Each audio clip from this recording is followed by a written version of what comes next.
नमस्कार मित्रांनो, मी प्राचार्य डॉक्टर जगदीश राठोड आणि शिक्षणशास्त्र महाविद्यालय घारगाव येथून आपल्याला एक प्रात्यक्षिक एम.एड. 101 फर्स्ट सेम हे प्रात्यक्षिक समजून सांगणार आहे. हे प्रात्यक्षिक समजून सांगत असताना मित्रांनो, श्री दत्तकृपा शैक्षणिक व कृषी ग्राम विकास प्रतिष्ठानचे शिक्षणशास्त्र महाविद्यालय एम.एड. घारगाव तालुका श्रीगोंदा जिल्हा अहमदनगर हा आपला शिक्षणशास्त्र महाविद्यालयाचं नाव आहे आणि या शिक्षणशास्त्र महाविद्यालयातून एम.एड. फर्स्ट इयर आणि सेकंड इयर यांना अध्यापन करत असताना प्रत्येक प्रात्यक्षिक आपल्याला समजून सांगणे गरजेचे असते आणि आपल्या सिलेबस शिक्षण जे आहे सावित्रीबाई फुले पुणे विद्यापीठ यानुसार जे सिलेबस तयार झालेला आहे त्या सिलेबसनुसार आपण प्रत्येक विषयाचं वेगवेगळ्या प्रकारचं प्रात्यक्षिक घेतो, प्रॅक्टिकल घेतो आणि हे प्रॅक्टिकल घेत असताना प्रत्येक विद्यार्थ्यांना चांगल्या प्रकारचे ते समजलं पाहिजे आणि समजल्यानंतर ते चांगलं लिहिता आलं पाहिजे, प्रत्यक्ष फील्डमध्ये काम करता आलं पाहिजे.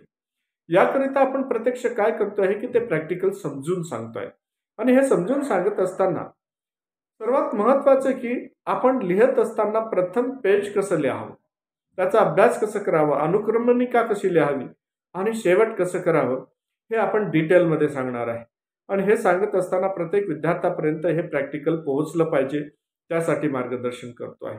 विद्यार्थ्यांना कुठलीही अडचण जाऊ नये त्यासाठी मार्गदर्शन करतो आहे. तर सर्वात महत्त्वाचं आहे की सर्वात पहिलं पेज जे आहे त्या पहिल्या पेजवर आपलं श्री दत्तकृपा शैक्षणिक व कृषी ग्राम विकास प्रतिष्ठान म्हणजे शिक्षणशास्त्र महाविद्यालयाचं नाव आणि पत्ता यायला पाहिजे. त्याखाली सर्वात महत्त्वाचे की आपलं प्रात्यक्षिक कोणतं आहे, प्रॅक्टिकल कोणतं आहे, त्या विषयाचं नाव आहे अध्ययनाचे व विकासाचे मानसशास्त्र म्हणजे psychology of the learner and development. आता लर्नर आणि डेव्हलपमेंट जे आहे किंवा लर्नरचं डेव्हलपमेंट आहे त्याच्याशी संबंधित मानसशास्त्र आहे, त्या विषयाचं नाव आलं. विषयाचं प्रात्यक्षिक जे आहे ते विषय जे आहे त्याचं त्या विषयाचं कोड नंबर आला पाहिजे. ते कोड नंबर आहे एम.एड. 101. आता एम.एड. 101 जे आहे हे संकेतांक आहे आणि या संकेतांकाने आपण या विषयाला संबोधतो. महत्वाचं आहे की हे प्रथम वर्ष एम.एडचं आहे की द्वितीय वर्ष आहे, सेम पहिलं, दुसरं, तिसरं, चौथं त्यापैकी कुठलं सेम आहे, तर आपलं प्रथम पहिलं सत्र किंवा फर्स्ट सेम आहे आणि एम.एड. जे आहे त्या विषयाचं पूर्ण नाव दिलं आणि त्याचं संकेतांक दिला. आता फर्स्ट सेमचं आहे फर्स्ट इयरचं, विद्यार्थी शिक्षकाचं पूर्ण नाव आलं पाहिजे आणि ते पूर्ण नाव जे पूर्ण असेल, नाव, वडिलांचं नाव, आडनाव आणि त्यानंतर त्या विद्यार्थ्याचं रोल नंबर आणि रोल नंबर जर असलं की लगेच त्या रोल नंबरनी लगेच विद्यार्थ्यांना विद्यार्थ्याची ओळखी होते, विद्यार्थी माहीत होतो. त्यानंतर झालं मार्गदर्शक कुठलं प्राध्यापक आहे, कुठलं शिक्षक आहे हे सुद्धा माहीत असणं गरजेचं आहे. म्हणून आपण मार्गदर्शकाचं सुद्धा नाव इथं लिहून घेत असतो. त्यानंतर आपण सुरुवात करतो अनुक्रमणिकेला. आता ही जी अनुक्रमणिका जी असते त्या अनुक्रमणिकेला ह्या प्रॅक्टिकलच्या सर्वात पहिले आपण कुठलं अनुक्रमणिकामध्ये 1, 2, 3, 4 अनुक्रम दिले जातं आणि त्याच्यानंतर त्याचं तपशील आणि त्याच्यानंतर पान क्रमांक 1 ते पूर्ण कितीपर्यंत आहे, म्हणजे 1 ते कितीपर्यंत. पहिलं जो पृष्ठ पहिला आहे, पृष्ठ पहिला जो आहे तो 0 क्रमांक असेल किंवा पहिलाच असल्यामुळे त्याचा क्रमांक हे येणं शक्य नाही. पण प्रस्तावना हे पहिलं क्रमांकाचं असेल. मग पहिल्या क्रमांकाचं असेल तर त्या प्रस्तावनेमध्ये त्याचं किती ते किती क्रमांकापर्यंत प्रस्तावना आहे. त्यानंतर लगेच दुसरं पेज ऋणनिर्देशाचं असेल. त्यानंतर प्रास्ताविक, त्याचे उद्देश आणि रचनावाद, समशिष्टवाद, त्यानंतर मनोविश्लेषणवाद, तुलना, समारोप, संदर्भ आणि शैक्षणिक महत्त्व. या पद्धतीने आपण एक अनुक्रमणिका आपण त्याचे मुख्य मुद्दे त्याच्यात प्रॅक्टिकलचे केलेले आहे. हे सर्वांना आपल्याला माहीत असले पाहिजे.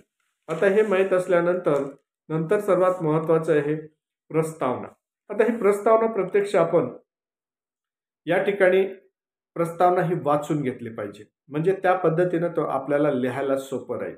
प्रस्तुत प्रात्यक्षिक एम.एड. या शैक्षणिक अभ्यासाअंतर्गत प्रात्यक्षिक कार्याचा अंतर्भाव होतो. एम.एड. 101 अध्ययन व विकासाचे मानसशास्त्र या विषयात कोणत्याही 2 मानसशास्त्रीय संप्रदायाचा तौलनिक अभ्यास हे कार्य आहे. या प्रात्यक्षिकामधून प्रशिक्षणार्थाला ज्ञानाची चिकित्सक वृत्तीला वाव देण्यात आलेला आहे. त्यामुळे शैक्षणिक घटकावर मानसशास्त्रातील संप्रदायाचा उपयोग शिक्षणावर कशा प्रकारे होणार आहे याविषयीचा याच्यामध्ये अभ्यास करण्यात येणार आहे किंवा केला जाणार आहे. अशा प्रकारच्या प्रात्यक्षिकाचा भविष्यात शिक्षणात नक्कीच उपयोग होणार आहे, आपण खात्रीपूर्वक सांगू शकतो. हे प्रस्तावना झाली. या प्रस्तावनेमध्ये अजून अधिक भर टाकण्यासाठी अधिकची माहिती सुद्धा तुम्ही लिहू शकता. अधिक चांगल्या प्रकारे याला प्रभावी शब्दप्रयोग वापरू शकता आणि चांगल्या प्रकारचं तुमचं एक प्रेझेंटेशन आगळं वेगळं असायला पाहिजे. या पद्धतीनं तो आपल्याला मांडता येऊ शकतं. आपण ही झाली प्रस्तावना आणि या प्रस्तावनेमध्ये एकंदरीत आपल्याला लक्षात येतं की कुठलं प्रात्यक्षिक आणि कशा पद्धतीनं आणि कशासाठी करतो आहे हे एकंदरीत पहिल्या वेळेस आपल्याला लक्षात येतं. आता दुसरी गोष्ट महत्त्वाची झाली की ते आहे ऋणनिर्देश. ऋणनिर्देश याच्यामध्ये आहे की कुठल्याही प्रकारचा ऋणनिर्देश करत असताना आपल्याला कुठल्या व्यक्तीनं कशा पद्धतीनं कसं मार्गदर्शन केलं, कशी मदत केलेली आहे हे त्याच्यात सर्वात महत्त्वाचं आहे. आता आपण हे लिहित असताना ऋणनिर्देश आहे. सावित्रीबाई फुले पुणे विद्यापीठ पुणे विद्यापीठाअंतर्गत एमएडच्या अभ्यासक्रमात पेपर एमएड 101 अध्ययन विकासाचे मानसशास्त्र या विषयाचे संप्रदायाच्या तौलनिक अभ्यास याकरिता हे अभ्यास करतो आहे. हे प्रात्यक्षिक पूर्ण करण्यासाठी गटप्रमुख जे प्राध्यापक असेल, माननीय जेही प्राध्यापक असेल त्या प्राध्यापकांचं नाव आणि त्याच्यानंतर या विषय शिक्षकाचे मोलाचे सहकार्य लाभले असं आपण व्यक्त करायला हवं. त्यानंतर तसेच शिक्षणशास्त्र महाविद्यालयाचे प्राचार्य जे असेल, डॉक्टर त्यांचं जे पद असेल ते पद सांगून पुढं त्यांचं नाव लिहून तर यांचेही मोलाचे सहकार्य लाभले. त्यासोबतच आपल्याला एखादा दुसरे इतर प्राध्यापकाचेही मोलाचं मार्गदर्शन लाभू शकतं, मग त्यांचेही सुद्धा मोलाचे मार्गदर्शन लाभले. त्याचबरोबर हे मार्गदर्शन आपले मित्रांचे, कौटुंबिक व्यक्तींचे सुद्धा आपल्याला सहकार्य झाले असेल तरी त्यांचं सुद्धा नाव लिहून हे सर्वांचे मार्गदर्शन लाभले. त्याबद्दल या सर्वांचे मनापासून ऋणी आहे किंवा आभार मानतो, धन्यवाद मानतो. अशा प्रकारचं पूर्ण ऋणनिर्देश आपल्याला लिहायचं आहे.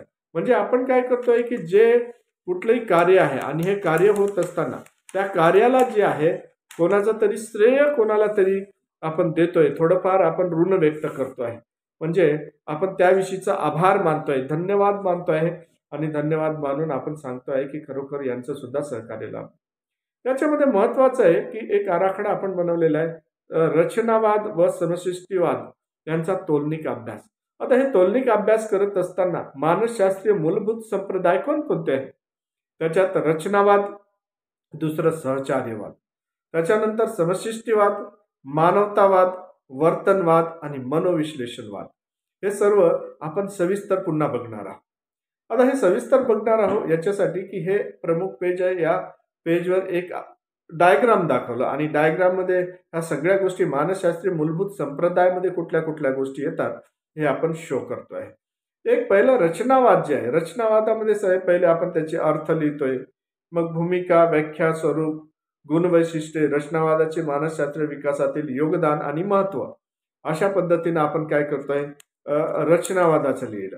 आता त्याच पद्धतीने जसं रचनावादाचं लिहिलं तसंच आपण दुसरं जो काही असेल त्याचं सुद्धा आपण लिहिणार आहोत. समशिष्टवाद आहे, त्याचे अर्थ, स्थान, अवबोध व समृद्धी, अवबोध व सर्जनात्मक विचार, समशिष्टवाद संप्रदायाचे मानसशास्त्रीय विकासातील योगदान, त्याचबरोबर तुलना जर असेल त्याचे तुलनाचे कार्य, व्याख्या, तज्ञ संशोधक, स्थान, सिद्धांत, गुणवैशिष्ट्ये, योगदान, शैक्षणिक महत्व, ह्या सगळ्या गोष्टी आपण त्याच उल्लेख करतोय. आता हे उल्लेख जे करतोय एक फ्रेम तयार केलेली आहे.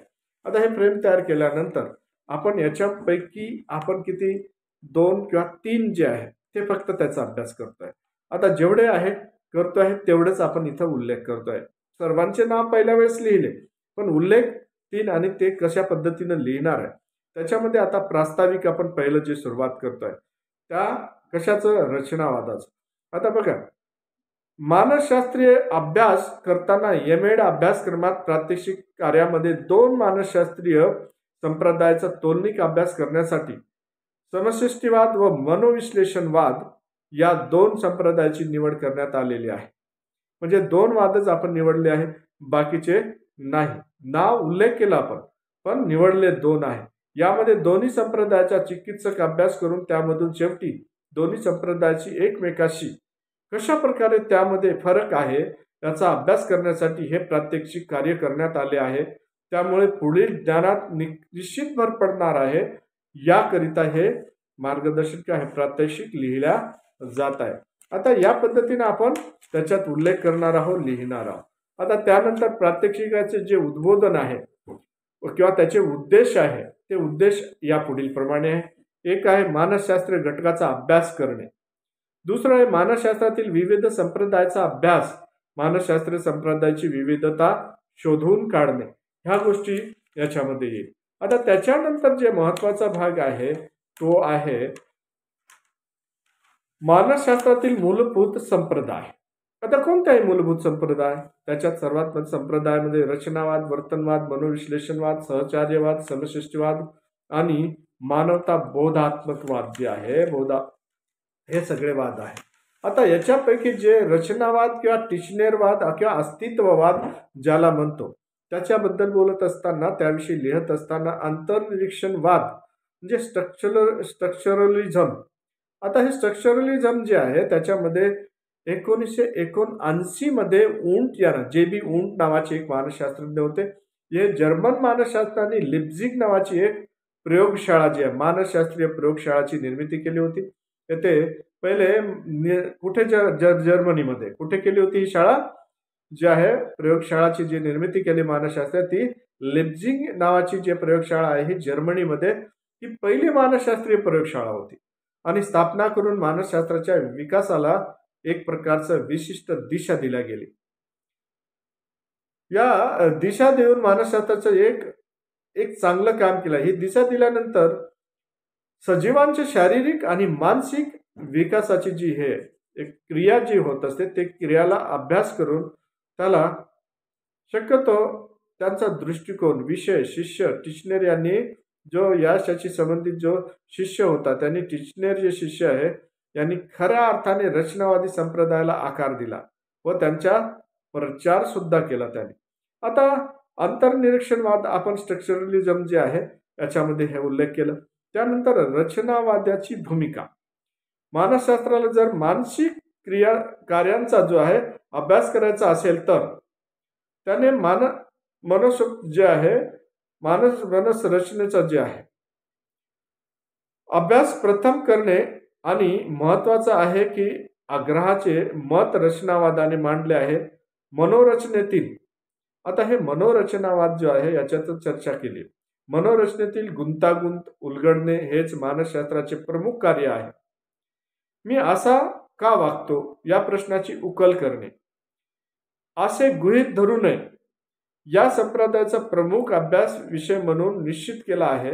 म्हणजे असं त्याच्यामध्ये जे असं वागण्याविषयी तुमच्या बिहेवियर विषयी हे त्याचं विश्लेषण करणं हा महत्वाचा मुद्दा आहे. आणि हे विश्लेषण जर करता येत असेल तर चांगल्या प्रकारे आपण एक प्रकारची दिशा देतोय असं म्हणायला हरकत नाही. कारण संवेदनेतून मानसिक कार्याला रचनाला व दिशा मिळते. त्यांनाच अभ्यास रचनावादाने करावा हे त्याचे मत आहे. उदाहरण बर्फाचे नाव घेताच त्यांच्या वैशिष्ट्याची जाणीव होते. जसं बर्फ म्हटलं की बर्फ काय असतं, थंड असतं, त्याच्यातला गारपणा व्हाईट कलर आहे, ते एक सॉलिड पदार्थ आपल्याला एक प्रकारचं आपण लगेच इमॅजिन करायला लागतो, त्याचे गुणधर्म आपल्याला लक्षात यायला लागतात. बोध अवस्थेच्या अनुभूतीचे विश्लेषण करून त्यांचे मूळ घटक शोधणे. म्हणजे आता हे आपल्या बोध अवस्थेत म्हणजे आपल्या कॉन्शियस किंवा सबकॉन्शियस माइंडला हे सगळं स्टोअर्ड आहे व त्यांच्या साह्याने मनोरचनेच्या मागोवा आपण घेतो आणि हे रचनावादाचे प्रमुख उद्दिष्ट आहे. मनोरचनेचे स्वरूप एकदा निश्चित झाले की मग सर्व मानसिक कार्याचे स्पष्टीकरण करता येईल. जर आपल्यामध्ये एक प्रकारचे ह्या सगळ्या गोष्टी निश्चित झाल्या तर आपल्याला समोरच्या गोष्टी करता येईल.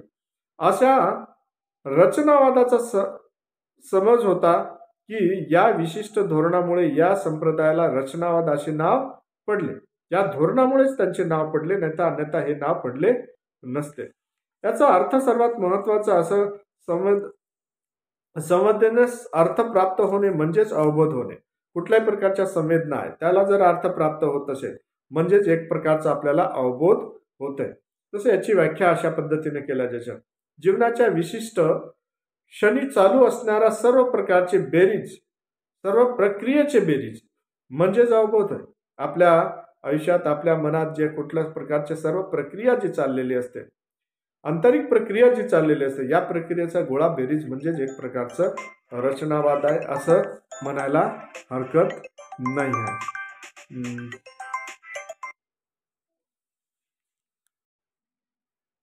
मित्रांनो, संवेदनास अर्थ प्राप्त होणे म्हणजेच अवबोध आहे हे आपण बघतोय.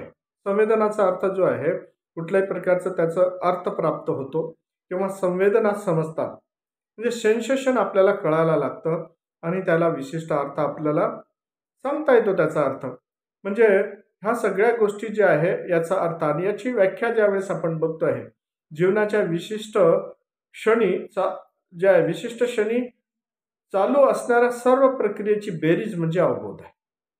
आता जीवनाच्या विशिष्ट क्षणी म्हणजे प्रत्येक क्षणाला जे आहे आपल्या मनामध्ये अंतर्मनामध्ये काही घडामोडी चाललेल्या आहे, विचार चाललेला आहे आणि त्याचा वेगवेगळ्या पद्धतीने आपण अर्थ काढतो आहे. ते अर्थ काढतो आणि त्याच्या प्रक्रियेची जी गोळाबेरीज आहे ती गोळाबेरीज म्हणजे अवबोध आहे. ते म्हणजे समजणं आहे, ते म्हणजे आकलन आहे, ते म्हणजे अंडरस्टँडिंग आहे. मित्रांनो, रचनावादाचे जे स्वरूप आहे ते स्वरूप जर बघितलं तर अभ्यासाविषयक जे आहे बोधावस्थेचा अनुभवाचा अभ्यास हा मानसशास्त्राचा हेतू आहे असे रचनावादाचे म्हणणे आहे. म्हणजे बोध अवस्था जी आहे या अनुभवाचा अभ्यास ज्यावेळेस होतो मानसशास्त्राच्या हेतूने त्यावेळेस रचनावाद म्हणते आहे की तरी या अभ्यासातून मनोरचनेकडे आपण काय करतो, उलगडला जातो, आपण त्याचा उलगडा केला जातो. हे अंतिम सत्य आहे, अंतिम मध्य आहे. अनुभूती जरी व्यक्ती सापेक्ष असली तरी एकदा तिची रचना समजली की बोध अवस्थेचे रचनेचे व त्यातून मनोरचनेची सर्वसामान्य कल्पना येणे शक्य आहे. मन म्हणजे व्यक्तीच्या जीवनातील सर्व मानसिक प्रक्रियेची गोळाबेरीज आहे. मन म्हणजे काय आहे, हे सर्व मानसिक प्रक्रियेची गोळाबेरीज आहे. आपल्या मनाच्या सगळ्या घडामोडी जे चालतात ते ही मानसिक प्रक्रियेमुळे चालतात आणि मानसिक प्रक्रियेमुळे चालत असल्यामुळे ह्या घडामोडीची गोळाबेरीज आहे. बोध अवस्थेच्या अनुभूती किंवा जाणीव म्हणजेच जीवनाच्या विशिष्ट क्षणी चालू असलेले सर्व मानसिक प्रक्रियेची बेरीज आहे.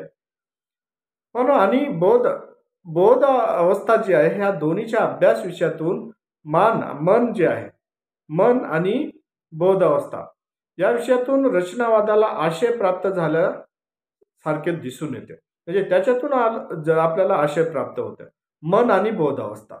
आता मनो अवस्था जी आहे किंवा मनोविश्लेषण ज्यावेळेस केलं जातं त्यावेळेस या दोन्ही गोष्टीचा अभ्यास केला जातो. तात्कालीन अनुभव आहे की तात्कालीन अनुभव आणि मध्यवर्ती अनुभव ह्या दोन्ही गोष्टी एकत्रित आपण जे ह्या तत्कालीन अनुभवामध्ये तत्कालीन आणि मध्यवर्ती अनुभूती जी आहे आपल्या अनुभवाच्या घटनेतील बाह्य अंगाची जाणीव देणे आहे. उदाहरण, हिरव्या चापाची फुले, जे हिरवगार चापा आहे त्याची फुले दिसली त्याची मध्यवर्ती अनुभूती आहे. फुलांच्या या दर्शनातील तत्कालीन अनुभूती त्या फुलांच्या हिरवेपणा, त्यांचा वैशिष्ट्य, त्यांचा सुगंध, त्यांचा स्पर्श प्रत्येक व्यक्तीच्या अनुभव येतो आहे असतात. त्या अनुभव हा मध्यवर्ती स्वरूप आहे. म्हणजे त्याचा अनुभव आपण नाव जरी घेतलं तरी ह्या सगळ्या गोष्टी आपल्याला आठवायला लागतात. म्हणजे ही अनुभूती आहे एक प्रकारची. अभ्यास पद्धतीमध्ये अनुभवाच्या अभ्यासासाठी प्रयोग पद्धतीचा वापर करणे मानसशास्त्रात सहज शक्य आहे. अंतर्निरीक्षण पद्धतीचा म्हणजे इंट्रॉस्पेक्शन पद्धती मेथड जी आहे, विचार ही रचनावाद संप्रदाय सुचवितो. अनुभूतीच्या प्रायोगिक निरीक्षणाला अंतर्निरीक्षणातून वस्तुनिष्ठ निरीक्षण करता येतं. आता हे वस्तुनिष्ठ निरीक्षण केलं. बोध अवस्था अनुभूतीचे विश्लेषण करते. आता ही बोध अवस्था जी आपल्या अनुभूतीचे विश्लेषण करते, शैक्षणिक महत्व वाढवतं. संवेदना, प्रतिमा आणि भावना ह्या तीन गोष्टी महत्वाच्या आहेत. आता ज्या वेळेस आपण संवेदना किंवा प्रतिमा जे आहे एक दुसऱ्याशी जुळतात त्याचं गुणवैशिष्ट्य असं आहे की हे गुणात्मक आहे. प्रबलता याच्यामध्ये दिसून येते, या विशिष्ट कालावधी लागतो आणि त्यानंतर ते स्पष्टता जाणवतं.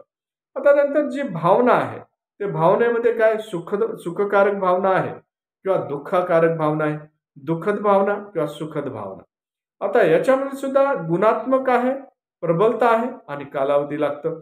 म्हणजे जसं जसं हे काळानुसार आपल्या सुख दुःख जे जाणवतं ते काळानुसार काय होतं, त्याचे जे आपल्यावरचा जो प्रभाव आहे हे कमी किंवा जास्त होत जातो. संवेदनाच्या याच्या ज्ञानेंद्रियाला चेतना दिल्यानंतर ज्या वेदना होतात त्या संवेदना म्हटल्या गेलेल्या आहेत. म्हणजे ज्या वेदना जसं सुई टोचली की आपल्याला वेदना होतात. संवेदनाच्या त्या वेगवेगळ्या किंवा एखादा स्पर्श आहे वेगवेगळ्या स्वरूपात प्राप्त झालेला दिसून येतो. म्हणजे आपल्याला स्पर्श जाणवतं, वाऱ्यातलं गारवापणा जाणवतो किंवा एखाद्या वातावरणातलं जर उन्हाळा असेल तर त्याचं गरमपणा जाणवतं. या संवेदनेने कळतात. हिचे सेन्सेशन्स ऑर्गन जे आहे आपल्याला कळवून देतात. आपली प्रतिमा ज्याला म्हणतो आपण, गत अनुभवाचे पुनर्जीवन म्हणजे गती, त्याला गती दिला जाते. त्याला प्रतिमा अगोदर घेतलेली असेल. अनुभव संवेदनशीलाशिवाय जागृत होत नाही. प्रक्रियेला प्रतिमा म्हणतात अगोदर. आता डॉलर ही विदेशी चलनाची प्रतिमा आहे. आता नाव दिलंय डॉलर असं म्हटल्याबरोबर आपल्याला लक्षात आलं की कुठली प्रतिमा. त्याचं डॉलरचं आपल्याला जे बी चिन्ह आहे किंवा जे बी आकार आहे तो दिसायला लागतो. म्हणजे याचा अर्थ काय आहे की या पहिल्याची प्रतिमा आहे. आपण ज्याही वस्तूचं नाव घेतो, व्यक्तीचं नाव घेतो, ते दिसायला लागतं. म्हणजे त्याची प्रतिमा आणि त्याच्याविषयीचा अनुभूती आहे. त्या अनुभूतीमुळे किंवा अनुभवामुळे त्या दोन्ही गोष्टी एकत्रित काम करतात आणि ते आपल्यावर लगेच आपण काय करतो, इमॅजिन करतो, त्याला रिकॉल करतो, आपल्याला मेमराईज होऊन जातात. भावना जी आहे, भावना म्हटलं की ते सुखकारक भावना आहे आणि दुःखद भावना आहे. उदाहरणार्थ परीक्षेत पास होणे. पास झाल्याबरोबर जो आनंद होतो, जे फिलिंग्स आहेत, त्या फिलिंग्स जिवंत होतात. किंवा दुःखद भावना परीक्षेत नापास होणार जो आहे. आता एखादा व्यक्ती नापास होतो, ते दुःखद भावना कशी आहे? त्याला सॅड फिलिंग कसं होतं? किंवा याच्यात ज्यावेळेस पास होतो त्यावेळेस हॅपी फिलिंग कसं होतं? हे याच्यामध्ये फिलिंग आपण भावनेमध्ये दाखवू शकतो. जसं गुण वैशिष्ट्य जे आहे. आता गुणात्मकता जे आहे, उदाहरण गुण कसं? चिंच म्हटलं की त्याचा आंबटपणा आपल्याला कळायला लागतं. द्राक्ष म्हटलं की आंबटपणा कळत आहे. आंबा म्हटलं की कळत आहे. एखादा पेढा म्हटलं की गोडवा कळतो आहे. याची प्रबलता जी आहे, जसा अनुभव तशी संवेदना. त्याचा जे प्रभावी अनुभव असेल तर जास्त चांगल्या प्रकारची संवेदनशील होऊन जास्त वेळ आपल्या लक्षात राहील आणि जर कमी असेल तर कमी वेळात ते नाहीसही होईल, विस्मरण होईल. आता याचा जो कालावधी जसं जसं जास्त होत जाईल तसं तसं ते त्यावर डिपेंड करतं. जास्त कालावधीत विस्मरण होतं आणि जर कमी असेल तर त्याचा प्रभाव काही वेळासाठी टिकूनही राहतं. कधी कधी जर त्याची जाणीव जी आहे ते जे आपल्याशी संबंधित असेल तर जास्त काळ जास्त प्रभावी होऊ शकतात. स्पष्टता जी आहे, संवेदनाची प्रतिभा व भाव या पैलूची जी आहे अनुभूती आणि यातून मनोरचना तयार होते, ही रचनावादाची महत्वाची कल्पना आहे. मात्र मनोरचनेचे घटक स्थिर, अचल किंवा जड नाहीत. आता हे स्थिर, अचल किंवा जड नाहीत मनोरचनेत, कारण की ते आपण काय करतो, एक चलचित्रपटासारखं आपल्या मनात जे आहे त्याला रुजून घेतो, त्याला सेव्ह करतो. एक प्रकारचं ते आपल्याला स्मरणात राहतं. अनुभवाची व्यक्ती सापेक्षता असते. जसं व्यक्ती त्याला कसं घेतो, तो कसं फील करतो, तो अनुभव हा व्यक्ती सापेक्ष असतो. त्याचाच अभ्यास मानसशास्त्र करते. अंधाराच्या खोलीत समजा बसलेल्या दोन व्यक्तींना, अंधाऱ्या खोलीत जे आहे बसलेल्या दोन व्यक्तींना समान प्रकारचे अनुभव मिळालेच असे नाही, कारण की त्यांचं वेगवेगळ्या कल्पना, वेगवेगळा अनुभव असू शकतो. एकाला आता जसं त्यांनी व्यक्तीला समान कल्पना असे वाटत नाही. एखाद्या व्यक्तीला एखादा स्पर्श दिला, एकाला भिंत वाटेल तर दुसऱ्याला त्यात भीती वाटेल किंवा एकाला शांत वाटेल अंधाऱ्या खोलीत. आता म्हणून समाधानात असते. प्रत्येकाच्या अनुभवातील जे भावात्मकता घटक वेगळा असेल. अर्थातच अशा व्यक्ती सापेक्ष अनुभवाचा अभ्यास करण्यासाठी आत्मनिरीक्षण पद्धतीचा वापर केला जातो. आता याच्यात महत्वाचं आहे की एखादा व्यक्ती जर अंधारात दोन व्यक्ती बसवले आणि दोन व्यक्ती बसवल्यानंतर एका व्यक्तीला अंधाराची भीती वाटेल आणि एका व्यक्तीला अंधार म्हणजे शांत वातावरण वाटेल, असं सुद्धा होऊ शकतं. म्हणून याचं जी अनुभूती आहे त्या व्यक्तीला विचारल्यानंतर त्यांचं अंतर्मनाला कसं फील झालं आणि कसं त्यांनी विचार केला, जसं विचार केला असेल तसं त्याच्या मनातून बाहेर येईल. तो सांगेल. मन व शरीर संबंध, मन आणि शरीरांचा जो संबंध आहे किंवा बदल आहे, रचनावादी समांतर जे आहे समांतरवादाला पुरस्कार करतो. यांच्या मते शारीरिक व मानसिक क्रिया समांतर पद्धतीनं होत असतात असं त्यांचं म्हणणं आहे. आता रचनावादी जरी असं मानत असले तरी ते वेगळे असू शकतात, हे सुद्धा महत्वाचं आहे. आता विल्यम वुंट नावाचा मानसशास्त्र होता. त्यांनी जे सर्वात पहिले लिप्झिग नावाची जी प्रयोगशाळा जर्मनीमध्ये 1979 साली उभी केली होती, त्यांच्यावर प्राण्यांवर सर्वात पहिले काय केलं, त्या प्रयोग केले आणि त्याच्यातून त्यांनी सांगितलं की माणसाची सुद्धा प्रवृत्ती ह्या प्राण्यासारखीच आहे आणि तसंच वर्तन त्यांच्याकडे सुद्धा आणि वर्तन बदल सुद्धा घडतं किंवा शिकण्याची प्रक्रिया सुद्धा होते. एडवर्ड ब्रॅडफोर्ड टिचनर जे आहे, हे सुद्धा एक मानसशास्त्रज्ञ होते. त्यांनी सुद्धा या बाबतीच्या अनुभूती ज्या आहे किंवा शिकण्याची प्रक्रिया कशी घडते याबद्दल सांगितलं. जे आहे मॅक्स वेबनर जे आहे ना, यांनी सुद्धा असंच सांगितलेलं आहे. क्रूट कोहलर जे आहे, कोहलरनी सुद्धा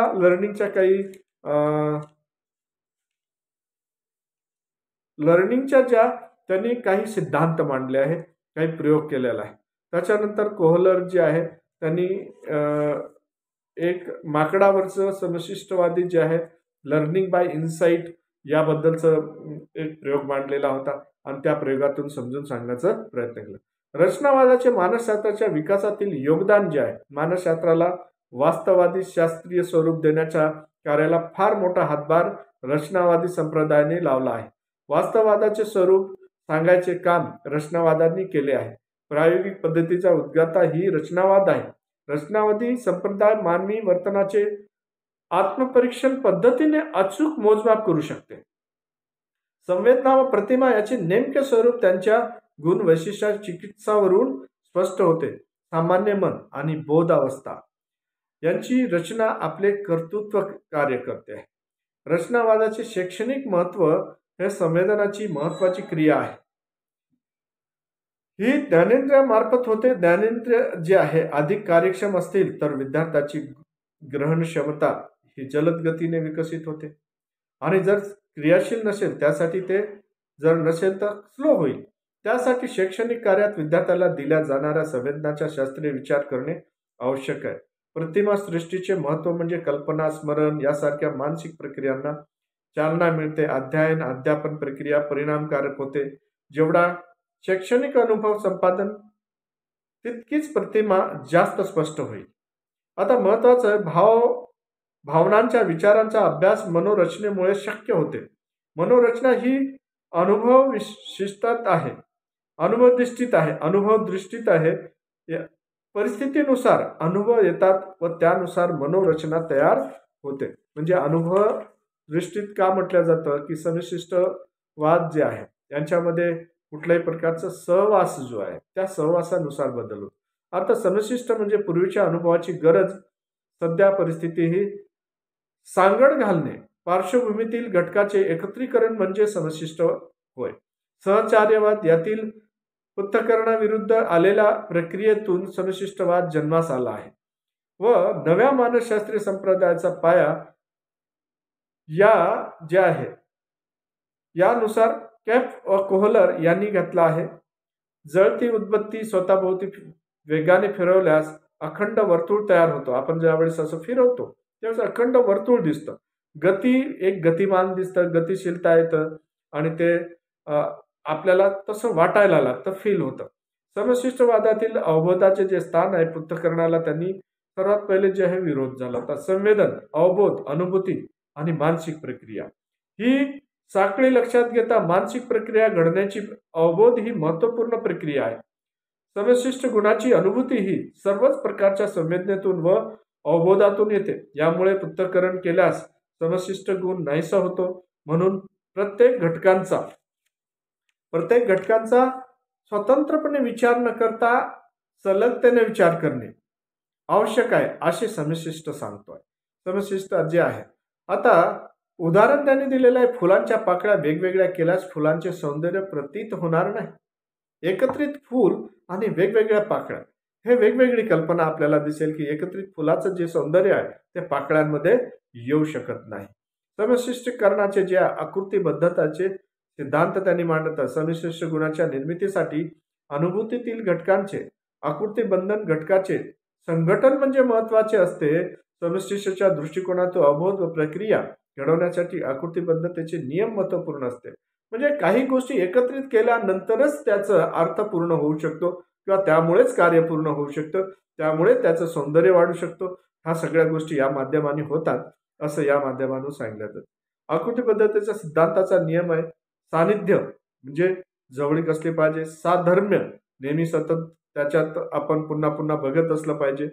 समावेशकता, ते पूर्ण इन्व्हॉल्व झालं पाहिजे त्याच्यात. सातत्याने म्हणजे कंटिन्युटी असली पाहिजे.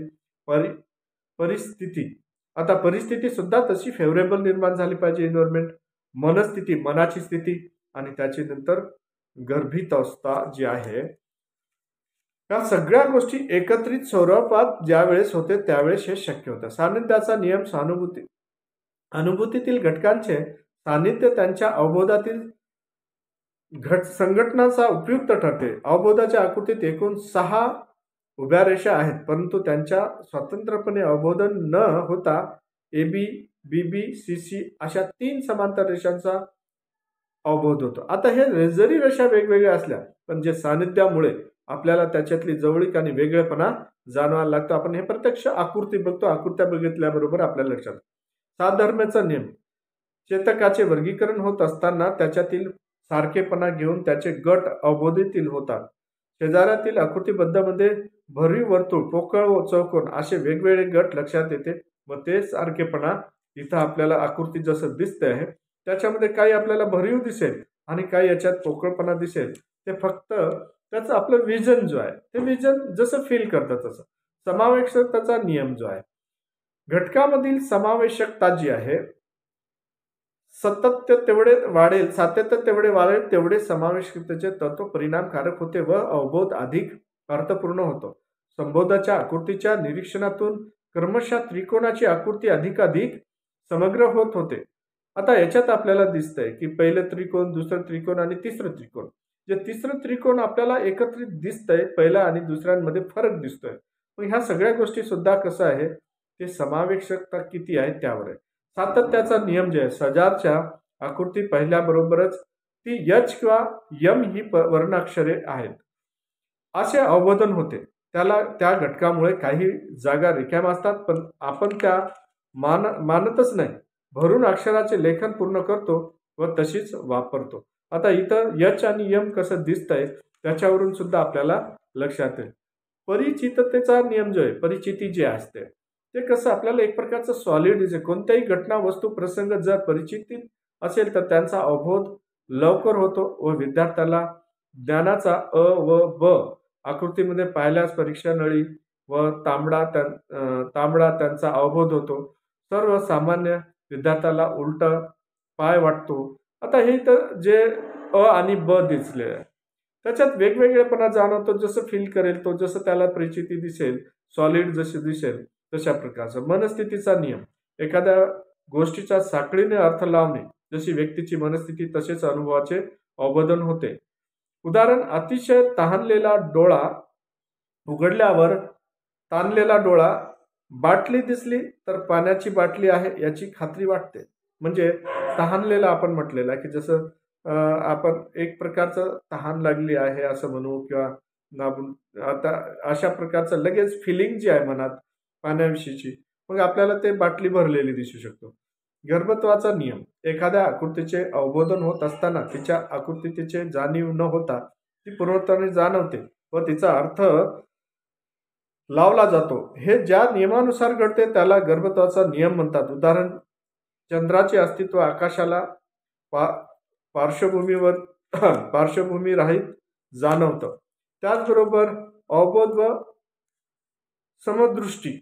आता हे समदृष्टी आणि अवबोध जे आहे, समदृष्टी म्हणजे समस्यायुक्त परिस्थितीचे असे संघटन असते की ज्याच्यामुळे परिस्थितीमुळे घटकांचे परस्पर संबंध स्पष्ट होतात व त्यामुळे समस्यांचे उकल होते. अवबोधन समदृष्टी प्राप्त करून मर्मदृष्टी फरक परिस्थितीचा प्रतिसाद देऊन वर्तन करण्याची क्षमता प्राप्त होते. अवबोध व सर्जनात्मक जे विचार आहे, नवनिर्मितीसाठी केलेले विचार प्रक्रिया म्हणजे सर्जनात्मक विचार आहे. या विचारात अवबोधनाद्वारे अनुभूती प्राप्त करून विचार प्रक्रिया पूर्ण करणे महत्वाचे आहे. उदाहरण, एखाद्या कवितेचे रसग्रहण. कविता वाचत असताना त्याचे जे रसग्रहण करत असताना आपल्याला हे निदर्शनास येईल. समदृष्टीवादी संप्रदायाच्या मानसशास्त्राच्या विकासातील जे योगदान आहे, मानसशास्त्रीय प्रक्रिया पूर्ण होण्यासाठी जे तर्क, अनुमान, अनुभूती या मानसिक प्रक्रिया प्राप्त होण्यासाठी त्यांचा विकार साकारल्याने करणे, ते म्हणजे संकलन करणे या गरजेचे आहे. तरच अर्थबोध पूर्ण होतो. अर्थबोध पूर्ण होण्यासाठी संकल्य जे आहे महत्वपूर्ण असते. अनुभूती विश्लेषणासाठी मर्मदृष्टीची जी आवश्यकता आहे समशिष्टवाद मांडतो आहे. मानवी वर्तन हे चेतक प्रतिसादात्मक आहे, यांत्रिक आहे. या वर्तनवादी विचारसरणीचा वाढता प्रभाव समशिष्टवादाने मर्यादित केलेला आहे. म्हणजे जसं जसं तो वाढेल तसतसं आता चेतक प्रतिसादापेक्षा तत्कालीन अनुभव महत्वाचा आहे. या अनुभवानुसार व्यक्ती प्रतिक्रिया व्यक्त करते, त्यानुसार वर्तन घडत असते. जे ऍक्शन आणि रिॲक्शन ज्याला म्हणतोय ते ऍक्शन आणि रिॲक्शन या दृष्टीनुसार रचनावाद आणि समशिष्टवाद याचे तोलनिक अभ्यास जर करायचे झाले तर आपल्याला लक्षात येईल की समशिष्टवाद जे आहे तुलना आहे. आता तुलना करत असताना अनुक्रमांक घटक आणि रचनावाद आणि समशिष्टवाद त्याचा अर्थ ज्यावेळेस आहे संवेदनेस. आता रचनावादामध्ये असा म्हणून संवेदनेस अर्थ प्राप्त होणे म्हणजेच अवबोध होय. पूर्वीच्या अनुभवाची साध्य परिस्थितीशी सांगड घालणे म्हणजे समशिष्टवाद होय. हा दोन्ही वेगवेगळे आहे. रचनावादामध्ये त्यांनी वेगळं म्हटले त्याचा अर्थ आणि समशिष्टवादामध्ये वेगळं आहे. आता त्याचबरोबर व्याख्या जीवनाच्या विशिष्ट क्षणी चालू असणाऱ्या सर्व मानसिक प्रक्रियेची बेरीज किंवा गोळाबेरीज म्हणजेच अवबोध आहे हे रचनावाद म्हणतं. आणि समशिष्टवादमध्ये सहचार्य व त्यातील पृथक्करणाविरुद्ध झालेल्या प्रतिक्रिया करून निर्माण होणाऱ्या समशिष्टवाद म्हणतात. आता तज्ञ शोधक काय करेल हे त्याचं तज्ञ शोधक आहे. रचनावादाचं विल्यम वुंट आणि टिशनेर आणि समशिष्टवादाचं आहे व्लादिमीर आणि त्याच्यानंतर कोहलर आणि कोल्फ हे 2 लोक आहेत. त्याचबरोबर स्थान जो आहे त्याचं रचनावादातील अवबोध हे रचनावादाचं स्थान आहे. संवेदना, प्रतिमा, भावना, गुणात्मकता, प्रबलता, कालावधी, स्पष्टता हे घटक आहे. तर समशिष्टवादीत अवबोधाचे स्थान असे आहे संवेदना, अवबोध, अनुभूती, मानसिक प्रक्रिया हे घटक आहे. या पद्धतीने याच्यात तुलना केल्या जाऊ शकते. त्याच्यानंतर घटक आता त्याच्यात सिद्धांत रचनावाद आणि समशिष्टवादाचे सिद्धांत जे आहे रचनावादाचा असा आहे नियम, अभ्यासविषयक, तत्कालीन अनुभव, तत्कालीन, मध्यवर्ती आणि अभ्यास पद्धती, बोध अवस्था आणि अनुभूती. समशिष्टवादामध्ये सानिध्य आहे, साधर्म्य आहे, समावेशकता आहे, सातत्य आहे, परिचितता आहे, मनस्थिती आहे आणि गर्भत्वाचा नियम आहे. आता याच्यामध्ये गुणवैशिष्ट्ये जर घेतले तर रचनावादाचे गुणवैशिष्ट्ये गुणात्मकता, प्रबलता, कालावधी, स्पष्टता आणि संवेदना. आणि समशिष्टवादीमध्येच गुणवैशिष्ट्य आहे संवेदना, अवबोध, अनुभूती आणि मानसिक प्रक्रिया. योगदानाच्या विषयी आपण जर घेतलं तर रचनावादाचे योगदान आहे वास्तववादाचे स्वरूप सांगायचे काम मानवी वर्तन प्रसंगातून घडत असते. आणि समशिष्टवादाची प्रक्रिया पूर्ण होण्यासाठी अनुभव, अनुभूती मानव निर्मित प्रसंगानुरूप घडत असते हे समशिष्टवाद सांगतो. शैक्षणिक महत्व आहे रचनावादाचे. शैक्षणिक महत्व रचनावादानुसार संवेदनाची महत्वाची क्रिया ही ज्ञानेंद्रिय मार्फत होते. प्रतिमा सृष्टीचे महत्व म्हणजे कल्पना, स्मरण यासारख्या मानसिक प्रक्रियांना चालना मिळते. तर समशिष्टवादामध्ये शैक्षणिक महत्व आहे. समशिष्टवादानुसार मज्जारज्जू या मार्फत क्रिया होते व चेतक प्रतिक्रियेपेक्षा तात्विक अनुभव महत्वाचे आहेत असं मानल्या जाते, सांगितलं जातं. या सर्व गोष्टीसाठी संदर्भ हाना जगताप, शैक्षणिक व प्रायोगिक मानसशास्त्र, नित्य नूतन प्रकाशन, दत्तवाडी, पुणे, 30 सप्टेंबर 2006. त्याच्यानंतर दुसरा आहे संदर्भ ग्रंथ भरत देसाई व डॉक्टर शोभना अभ्यंकर, प्रायोगिक मानसशास्त्र व संशोधन पद्धती, नरेंद्र प्रकाशन, पुणे 2.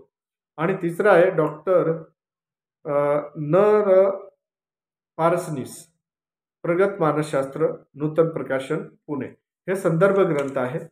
आता याचा टोटल अभिप्राय आपल्याला प्रात्यक्षिकाचं द्यायचं आहे. मानसशास्त्र या विषयाचा अभ्यास करताना मानसशास्त्रात अनेक संप्रदाय आहेत. या संप्रदायाला अभ्यास करताना प्रामुख्याने समशिष्टवाद, मनोविश्लेषणवाद यांचा तोलनिक अभ्यास करण्यात आला. त्यामध्ये संप्रदायाच्या विविध घटकांचा अभ्यास करून त्यातील घटकांचा एकमेकाशी तुलना यामध्ये करण्यात आलेली आहे. माझ्या मते यामुळे मला ही दोन्ही संप्रदाय चांगल्या प्रकारे समजले आहेत. त्यामुळे माझ्या मनात ज्ञानात भर झालेली आहे. सदर प्रात्यक्षिक करताना मला महाविद्यालयाचे प्राचार्य, प्राध्यापक तसेच शिक्षक आणि कर्मचारी यांचा सुद्धा शिक्षकांचे बहुमूल्य असे मार्गदर्शन मिळाले. त्यामुळे मी त्यांचा सदैव ऋणी राहील असा अभिप्राय सर्वात शेवटी द्यायचा आहे आणि या पद्धतीनं आपलं पूर्ण संशोधन पूर्ण करायचं आहे. मित्रांनो, अशाच प्रकारचं हे संशोधन आपलं प्रात्यक्षिकाचं आहे, म्हणजे प्रॅक्टिकल आहे.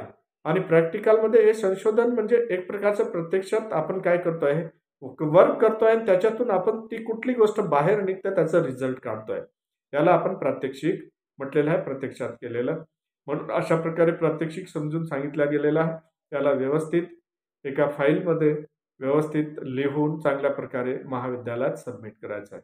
मित्रांनो, आपण याच पद्धतीने अजून बाकीचे सुद्धा प्रात्यक्षिक समजून घेणार आहोत. म्हणजे आपल्याला लिहिण्याला आणि कुठल्याही प्रकारच्या अडचणी आल्यास लगेच आपण मला संपर्क सुद्धा करू शकता. मी प्राचार्य डॉक्टर जगदीश राठोड. नमस्कार.